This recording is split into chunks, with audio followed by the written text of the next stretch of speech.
The morning sun peeked through the tall iron gates as Rose stood before the massive stone mansion, her heart racing in her chest. This was her chance. A new beginning. At 26, with only a small suitcase of belongings and big dreams of someday opening her own bakery, she needed this job more than anything. The butler, an older man with kind eyes, led her through halls lined with artwork worth more than she would make in years. Rose tried not to stare at the crystal chandeliers or marble floors as she followed him to meet her new employer. James Parker sat behind a large wooden desk, his dark hair slightly messy as if he had been running his fingers through it. At 35, his success was legendary in the business world, but the slight shadows under his eyes told of the pressure he carried. He barely looked up when she entered, continuing to sign papers. "Sir, the new housekeeper has arrived," the butler announced before leaving them alone. James finally raised his eyes, and Rose felt her breath catch. They were a piercing blue that seemed to look straight through her. "You come with good references," he said, his voice deep and controlled. "Mrs. Wilson will show you your duties. I expect perfection in this house." Rose nodded quickly. "Yes, sir. I won't disappoint you." As she turned to leave, her elbow bumped a small table, sending a delicate blue vase crashing to the floor. The sound of shattering porcelain echoed in the silent room. "I'm so sorry." Rose dropped to her knees, frantically gathering the pieces, a hot blush spreading across her cheeks. She expected anger, dismissal on her very first day. Instead, James knelt beside her, his expensive suit pants touching the floor as he picked up a curved piece of the vase. "It was my grandmother's," he said quietly. Rose's eyes filled with tears. "I'll pay for it, somehow. Please, I need this job." James studied her face, noting the determination in her eyes despite her trembling hands. Something about her honesty stirred something inside him, something he had thought long buried under years of business deals and fake smiles from people who only wanted his money. "It can be restored," he said, surprising himself. "Consider it a first lesson in carefulness." Their fingers brushed as they gathered the remaining pieces, and Rose felt a strange warmth spread through her hand and up her arm. James felt it too, pulling back quickly and standing up. "Thank you, Mr. Parker. I promise to be more careful." Later that evening, after learning her duties from the stern Mrs. Wilson, Rose prepared dinner as instructed. When she brought it to the dining room, she found James sitting alone at a table meant for 12. "Will anyone be joining you, sir?" she asked. "No," he answered simply, not looking up from his phone. As she poured his wine, she noticed the tension in his shoulders and the way he absently rubbed his temple. "Headache, sir?" His eyes snapped to hers, surprised by her observation. "Nothing for you to concern yourself with." Rose nodded and turned to leave, but paused at the door. "My mother used to get terrible headaches. Fresh mint tea helped her. I could make some, if you'd like." James stared at her for a long moment. No one in his household ever offered anything beyond what was explicitly required. "That won't be necessary." 20 minutes later, as he reviewed contracts in his study, a gentle knock came at the door. Rose entered with a steaming cup on a silver tray. "I made it anyway," she said with a small smile. "If you don't want it, I'll take it away." Their eyes met, and for a brief moment, the walls James had built around himself seemed to waver. He reached for the cup, his fingers again brushing against hers. "Thank you, Rose." The way he said her name made her heart beat faster. As she left the study, Rose knew this job would be unlike anything she had expected, and James, watching her go, felt something he hadn't experienced in years: curiosity about another person, and the strange desire to see her smile again. 2 weeks passed, and Rose fell into the rhythm of life at the Parker mansion.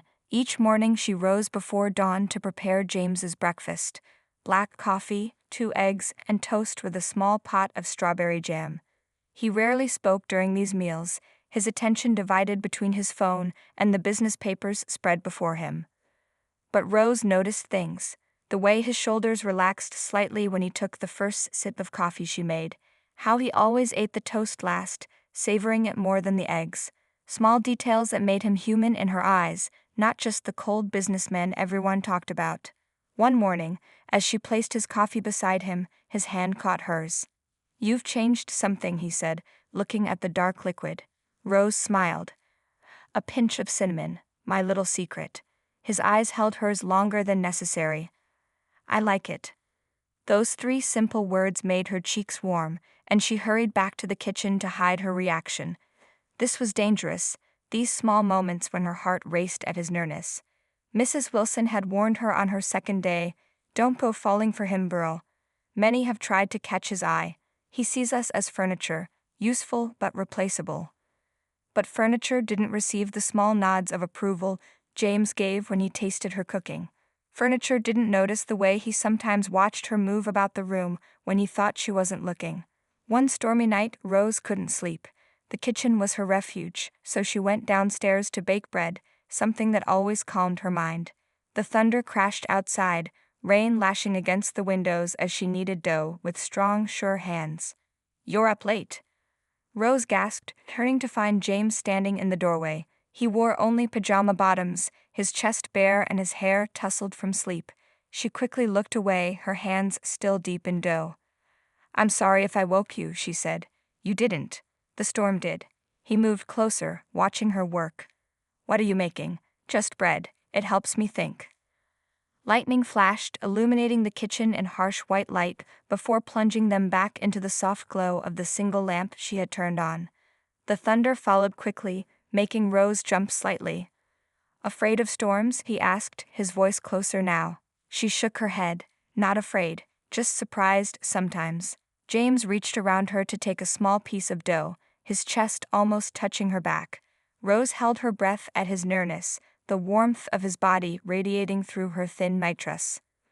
"My mother used to bake when she was troubled," he said quietly, rolling the dough between his fingers. "What's troubling you, Rose?" The way he said her name made her shiver. Nothing important. He was so close now she could smell his cologne mixed with the scent of sleep. When she turned to reach for the flour, she found herself inches from him, trapped between his body and the counter. "I don't believe you," he said, his eyes dropping to her lips for just a moment. Rose swallowed hard. "Mr. Parker, James," he corrected. "When we're alone like this, I'm just James." The air between them grew heavy with unspoken desires. His hand moved slowly, brushing a streak of flour from her cheek. The touch burned like fire against her skin. "Just James," she whispered. The moment stretched between them, full of possibility. Then the kitchen lights flickered, breaking the spell. James stepped back, running a hand through his hair. "The bread smells good," he said, his voice rough. "It won't be ready for hours," Rose replied, her heart still pounding. He nodded, moving toward the door. "Save me a piece." After he left, Rose pressed her hands to her hot cheeks. This was madness. He was her employer. She was his maid. But in those few, breathless moments between them, those titles had meant nothing, and that terrified and thrilled her all at once. A month into her employment, Rose found a formal invitation on the kitchen counter. The annual Parker Foundation Charity Gala was this weekend. She carefully arranged the silver tray with James's morning coffee and the invitation on top. "Will you need extra staff for the event, sir?" she asked as she placed the tray before him. James looked tired. Dark circles shadowed his eyes, evidence of late nights working. He glanced at the invitation with visible annoyance. "I forgot about this," he muttered, then looked up at Rose. His eyes lingered on her face longer than usual. "My business partner Thomas usually attends these events with me, but he's in Tokyo this week." Rose nodded politely, turning to leave. "Wait," James called. "Have you ever been to a gala, Rose?" She stopped, surprised by the question. "No, sir. People like me serve at such events. We don't attend them." Something flickered in his eyes. "People like you. Regular people. Not rich ones," she clarified with a small smile. James tapped his fingers on the desk thoughtfully. "Would you like to go with me?" Rose's heart skipped. "As staff? As my guest?" The kitchen suddenly felt too warm. "I don't think that would be appropriate, Mr. Parker, and I have nothing to wear to such an event." James stood, walking around his desk until he was standing before her. "I need someone there I can actually talk to, not just business associates looking for favors." He paused. "And I think you'd enjoy the food. The chef trained in Paris." His attempt at persuasion made her smile. "You're asking your maid to be your date." "I'm asking Rose to accompany James," he corrected, his voice softer than she'd ever heard it. She should say no. Every part of her rational mind screamed it. but a deeper part, the part that noticed how his eyes brightened when she entered a room, the part that felt alive when he was near, made her nod. Yes, she said simply. His smile transformed his face, making him look younger, more carefree. Good. I'll have something sent for you to wear.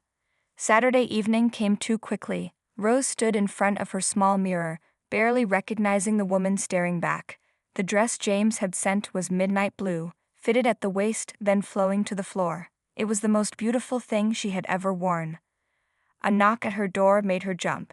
She opened it to find James standing there in a black tuxedo that made him look even more handsome than usual. His eyes widened as he took her in. You look. He started, then shook his head slightly as if words failed him.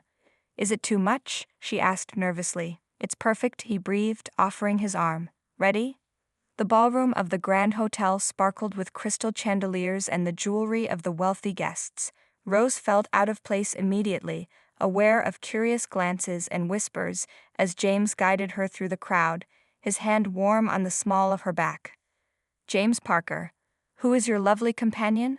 A woman in her 60s approached, eyeing Rose with undisguised curiosity. Mrs. Winters, this is Rose, James said, his tone giving away nothing about Rose's position in his household. Charmed, Mrs. Winters said, clearly waiting for more information. When none came, she leaned closer to Rose. And how did you two meet? Before Rose could stammer an answer, James smoothly cut in. Rose makes the best cinnamon coffee in the city. I couldn't start my day without it now. It wasn't a lie, but it wasn't the whole truth either. Rose felt a strange warmth spread through her chest at his words. As the evening progressed, Rose relaxed slightly. James stayed close, occasionally whispering explanations about different guests in her ear, his breath warm against her neck, making it hard to concentrate on what he was saying. During dinner, seated beside him at the main table, she felt his hand find hers under the tablecloth. His thumb traced small circles on her palm, sending shivers up her arm. When she looked at him questioningly, he simply smiled and continued his conversation with the man on his other side, never letting go of her hand. Later, as the orchestra played and couples filled the dance floor, James turned to her. Dance with me. In his arms, with the music surrounding them, Rose forgot she was a maid. Forgot all the reasons this was impossible. For tonight, in this moment, with his eyes looking at her like she was the only woman in the room, nothing else mattered. The morning after the gala, Rose woke with the memory of James's arms around her as they danced.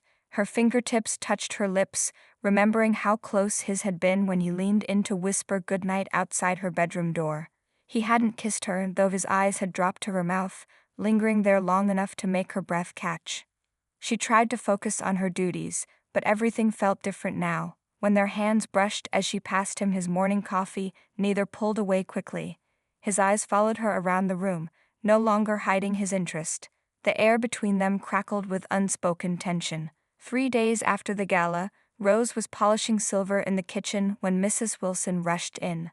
Prepare the good china and fresh flowers for the dining room, the older woman ordered. Mr. Parker's mother is arriving for lunch. Rose's stomach tightened. She had heard about Diane Parker, a woman known for her sharp tongue and high expectations. By noon, Rose had prepared a light lunch of poached salmon and fresh vegetables. She was arranging flowers in the dining room when the front door opened. Voices drifted in. James's deep tones mixed with a woman's cultured accent. Getting ridiculous, James. The board is talking. You need to settle down with someone appropriate. Rose froze, her hands still holding a white lily. She shouldn't listen, but couldn't make herself move. My personal life is not the board's concern, James replied, his voice tight with annoyance. It becomes their concern when Parker Industries stock drops because investors worry about stability. The woman's voice grew closer. Lily Blackwood has been asking about you. Her father's shipping company would make an excellent partner for Parker Industries. Rose finally forced herself to move, slipping out the side door just as James and an elegant older woman entered the dining room.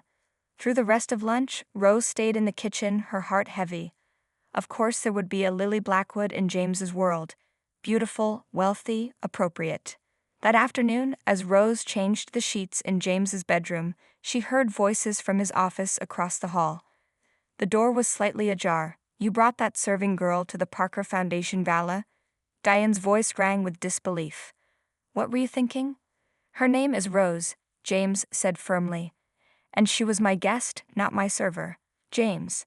His mother's voice softened. You've always had a kind heart, but kindness to the help doesn't mean treating them as equals.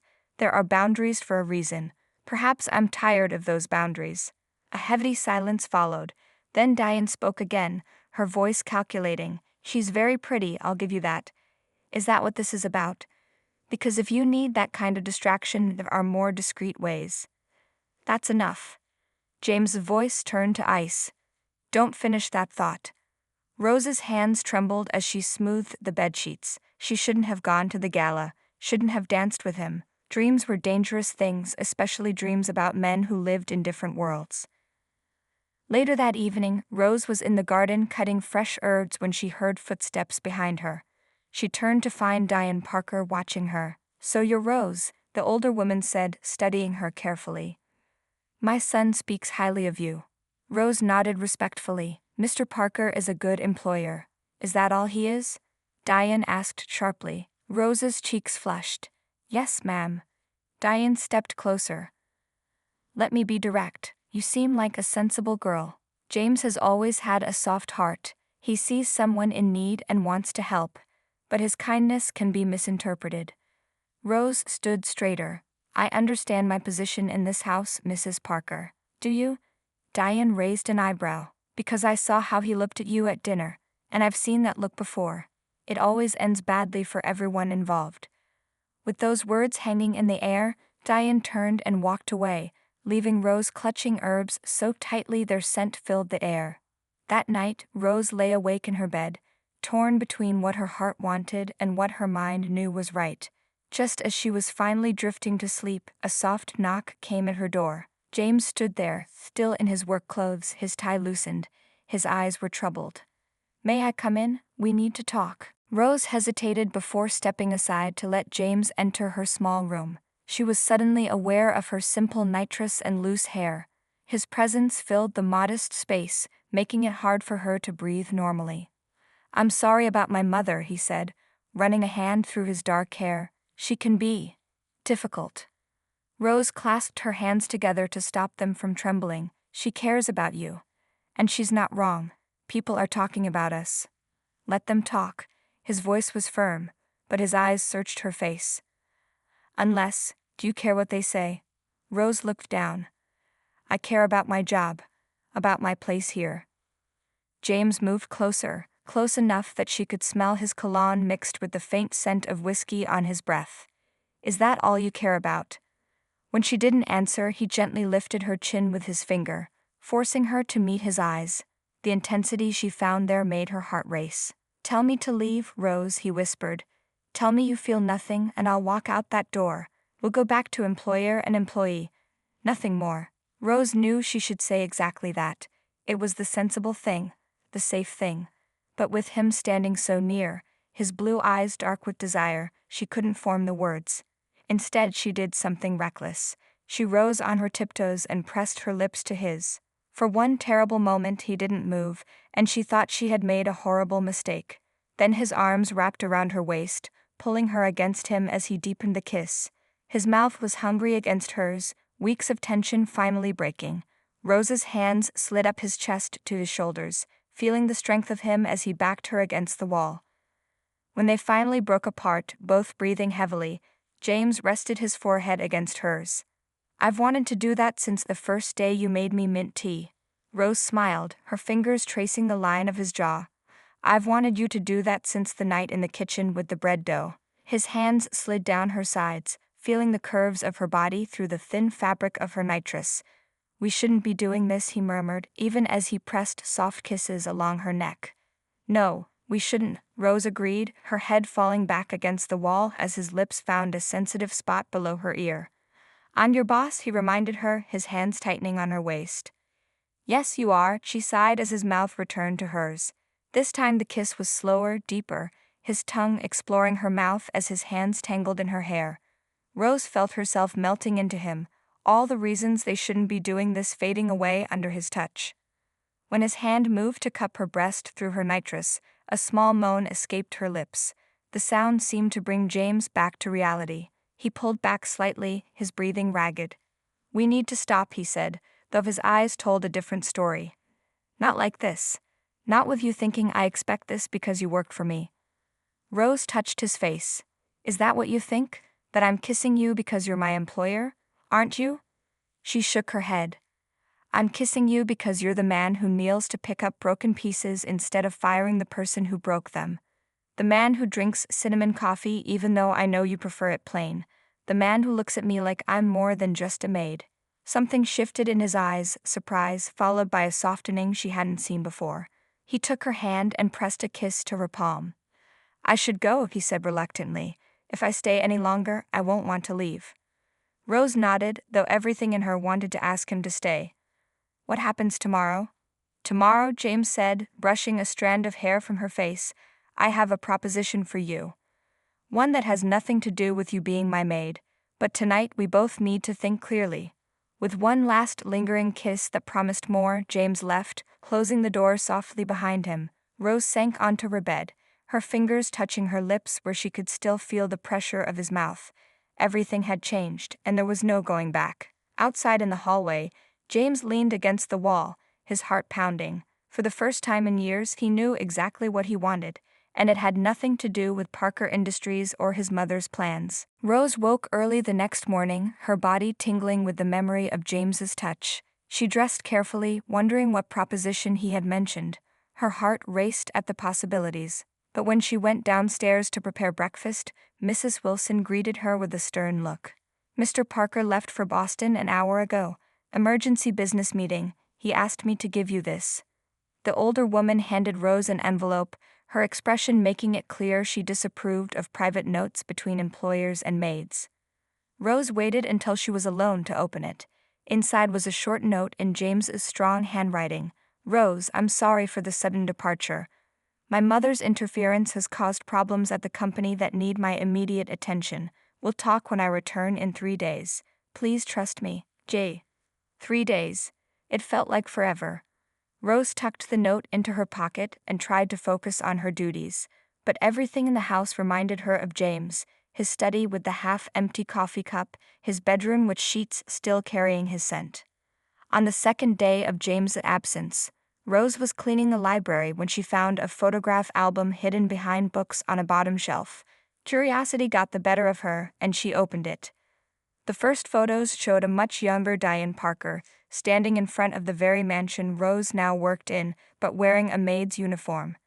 Next to her was a handsome young man in an expensive suit. The captions below read, "Richard with head housekeeper Diane, 1985. Rose turned the pages with trembling hands. There were more photos. Diane pregnant, then holding a baby boy. The man was always there, smiling proudly. Then wedding photos with the caption, "Richard and Diane Parker, 1987. James's mother had been a maid in this very house, and she had married the owner, James's father. The sound of the front door opening made Rose quickly return the album to its hiding place. She hurried to the foyer, expecting Mrs. Wilson. Instead, she found Lily Blackwood removing her gloves. The woman was stunning, tall and elegant with perfect blonde hair and clothes that screamed money. She looked at Rose with cool assessment. "You must be the maid I've heard so much about," Lily said, her voice like silk hiding steel. "James's mother has been quite concerned about you." Rose straightened her back. "May I help you, Miss Blackwood?" "I'm here to collect some papers from James's study for the merger our companies are planning." She smiled, showing perfect white teeth. "Did you know about that? Our families have been planning this union for years. The wedding will likely be next spring." Each word felt like a slap. Rose kept her face neutral with effort. "Mr. Parker didn't mention any wedding plans. Men rarely discuss such things with the helped, do they?" Lily moved closer. "Let's be honest with each other. I know about your little adventure at the gala. James has always had a soft spot for charity cases." Rose felt her cheeks burn. "I should get back to my duties. Of course." Lily's smile never wavered. "But first, some advice from someone who knows James better than most. Don't mistake kindness for more than it is. James needs a wife who understands his world, someone to host dinner parties with board members, manage charity foundations, and raise proper heirs to Parker Industries. After showing Lily to James's study, Rose retreated to the kitchen, her mind swirling with confusion. The photos of Diane as a maid, now Lily talking about a merger and wedding plans. What was she supposed to believe? On the third night, Rose couldn't sleep. She sat by her window, watching rain streak the glass. Perhaps she had been foolish to think anything real could develop between them. The kiss they shared now felt like a distant dream. A car pulled into the driveway, headlights cutting through the rain. Rose's heart leaped when she recognized James's silhouette as he stepped out, not bothering with an umbrella as he hurried inside. Minutes later, a soft knock came at her door. When she opened it, James stood there, his hair and clothes soaked from the rain, his eyes burning with an intensity that took her breath away. "I couldn't wait until morning," he said, his voice rough. "I need to know if you still feel the same way, if what happened before I left was real." Rose hesitated, Lily's words echoing in her mind. "I found out about your mother, that she used to be a maid here." James' eyes widened with surprise. "Who told you that?" "No one. I found photos." She took a deep breath. "And Lily Blackwood visited. She talked about your wedding plans." A muscle twitched in James's jaw. She had no right. "There are no wedding plans." He stepped closer. "Rose, what you found out about my mother, it's true. Does it change anything for you?" Rose looked into James's eyes, searching for the truth. "It changes everything.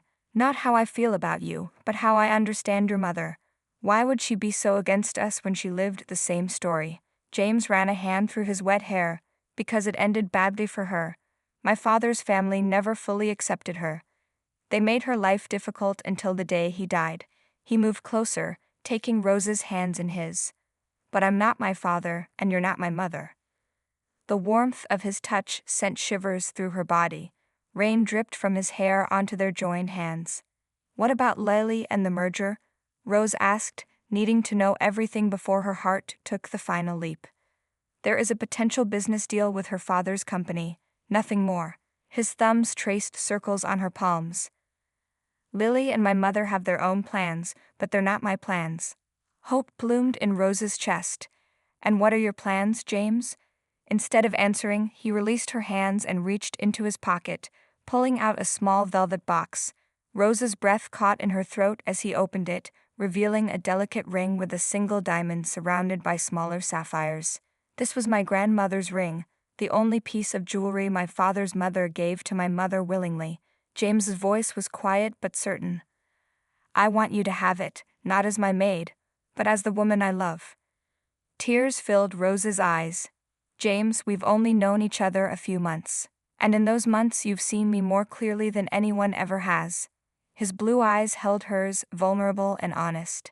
"You don't care about Parker Industries or my bank accounts. You make me cinnamon coffee and midnight bread and look at broken vases as things that can be fixed, not ruined." Rose felt her heart expanding in her chest. "What about your mother, the board? Everyone will talk. Let them."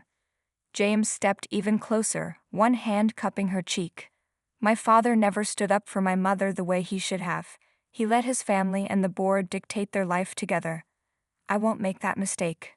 A tear slipped down Rose's cheek. "You risk everything, for me? You are everything." His words were simple but filled with such conviction that Rose couldn't doubt them.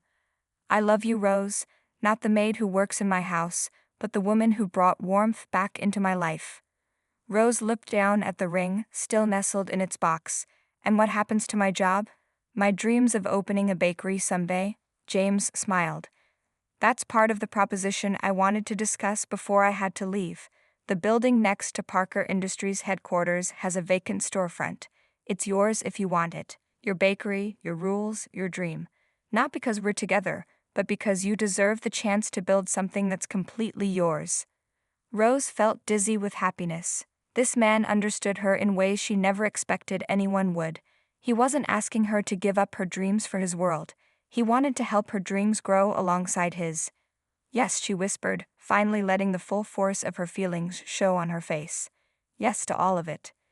James's smile was like sunrise breaking through clouds. He slipped the ring onto her finger, then pulled her into his arms, his mouth finding hers in a kiss that held promise, passion, and absolute certainty.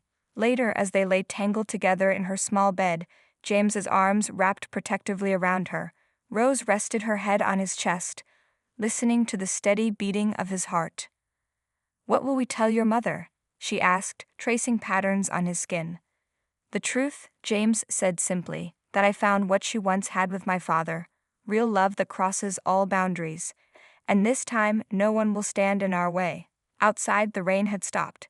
Dawn light began to filter through the window, casting a golden glow over their entwined figures. Rose looked at the ring on her finger, glittering in the morning light. From broken vase to unbreakable promise, their story had only just begun. 1 month later, Rose stood in her new bakery, arranging freshly baked cinnamon rolls in the display case. The grand opening was tomorrow, and everything was perfect, from the robin's egg-blue walls to the delicate china tea sets. The bell above the door jingled, and she looked up to see James walking in, carrying the blue vase that had once shattered at their first meeting. Now perfectly restored, it held a bouquet of wildflowers. "For your counter," he said, placing it carefully on the polished surface. A reminder that broken things can become even more beautiful when they're put back together with love. Rose reached up to kiss him, not caring who might see through the bakery windows. The maid and the millionaire. The baker and the businessman. Two worlds merged into one extraordinary love story that was theirs alone.